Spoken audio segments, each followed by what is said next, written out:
All right, back live tonight here on In Focus. President Cyril Ramaphosa has launched the 30 of Democracy Review report in Pretoria today. The Department of Planning handed the report to the president. It provides a critical view of what has been done since the dawn of democracy. Veronica Makhoali was there and filed this report.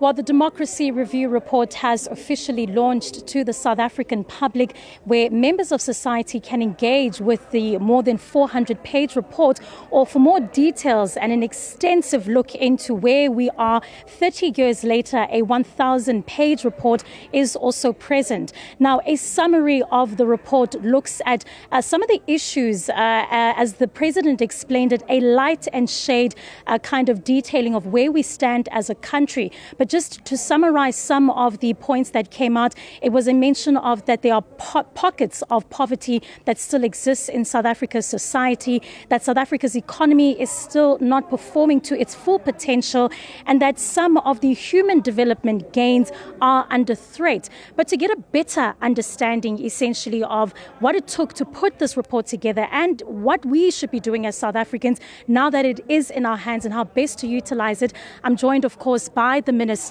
of the Planning, Monitoring and Evaluating Department. Minister, I think just a brief one in regards to what it took to put this report together and what separates it from the many other reviews that we have seen for our young democracy. Okay, thank you very much. This review becomes different precisely because it included us actually going down on the ground to actually do primary research and coordinating all the information needed, verifying it and verifying the impact of whatever data that we collected. But it's not only that, we also had to now coordinate and consult with other institutions in government, academia, as well as think tanks and civil society. So that's what it actually took for us to be here. We didn't only do that, we also made sure that we do consult and coordinate the data that we needed with multilateral institutions as well. So it is actually a global coordination of data that we were able to use to arrive where we are. The reality is some South Africans will get a hold of this report and, opinions may be divided. Some may look a lot more into, as the president mentioned, the light and shade and say, and complain, and others may look at it and say, oh, we've done well. How would you want South Africans to utilize this report?